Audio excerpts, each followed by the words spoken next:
Welcome to the virtual classroom project.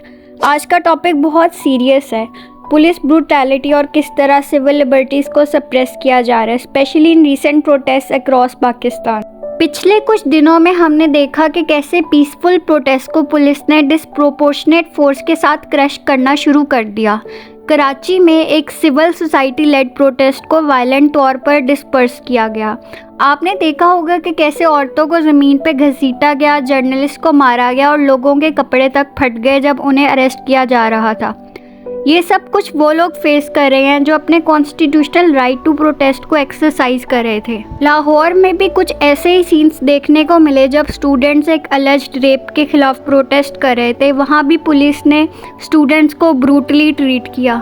अब सवाल ये उठता है कि पुलिस का क्या काम है। पुलिस का प्राइमरी रोल होता है क्राउड को कंट्रोल करना और लोगों को प्रोटेक्ट करना, लेकिन यहाँ तो ये लगता है कि पुलिस ने अपनी पूरे ऑफेंसिव फोर्स पीसफुल सिटीजन्स के अगेंस्ट इस्तेमाल कर दी। कराची में जब एक दिन में 2 राइवल प्रोटेस्ट प्लान थे तो instead of managing the situation police ने सेक्शन 144 इम्पोज कर दिया।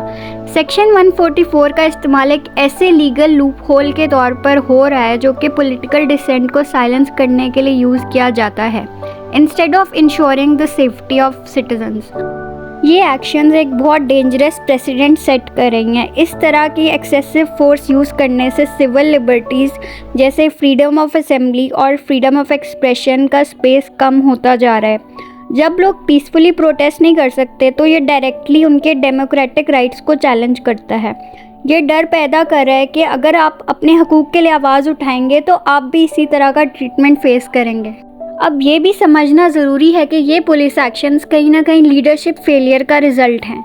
क्या हमारी पुलिस लीडरशिप इस कदर डिवाइड ऑफ आइडियाज़ है कि अनआर्म्ड सिविलियंस पर फोर्स यूज़ करना इनका आखिरी ऑप्शन रह गया है, या फिर पॉलिटिकल लीडर्स उन्हें ये करने का ऑर्डर दे रहे हैं? जो भी वजह हो, इस तरह के एक्शंस का लॉन्ग टर्म इफ़ेक्ट हमारी सोसाइटी पे बहुत नेगेटिव होगा।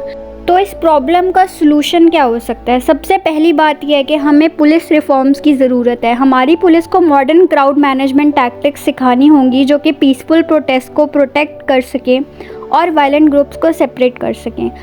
हमें एक डायलॉग की भी ज़रूरत है between civil society and government, ताकि ये इंश्योर किया जा सके कि सिविल लिबर्टीज़ की रिस्पेक्ट हो और वायलेंट क्रैकडाउन्स नॉर्मल ना बन जाए। मेरी पर्सनल ओपिनियन ये है कि ये जो बढ़ती हुई पुलिस ब्रूटैलिटी है ये सिर्फ एक लॉ इन्फोर्समेंट इशू नहीं है, बल्कि इसमें हमारी लीडरशिप का फेलियर भी बहुत क्लियर है। जब आपके पास पीसफुल प्रोटेस्ट को हैंडल करने के लिए इफ़ेक्टिव स्ट्रैटेजीज़ ना हो तो ये सब कुछ होता है। अक्सर हम देखते हैं कि हमारे पुलिस ऑफिसर्स को प्रॉपरली ट्रेन नहीं किया जाता, ना ही उनको इक्विप किया जाता है कि वो नॉन वायलेंट प्रोटेस्ट को मैनेज कर सकें।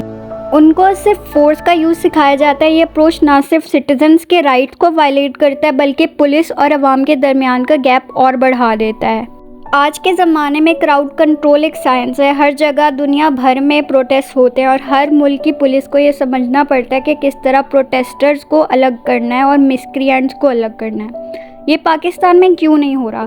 क्यों हमारी पुलिस हर वक्त फोर्स का सहारा लेकर अपनी ड्यूटी परफॉर्म कर रही है? इस सब में हमारे पॉलिटिकल लीडर्स का भी एक रोल है। जब पॉलिटिकल लीडरशिप सिर्फ लिप सर्विस करती है और रियल एक्शन नहीं लेती तो ये सब कुछ सोसाइटी में और फ्रस्ट्रेशन क्रिएट करता है।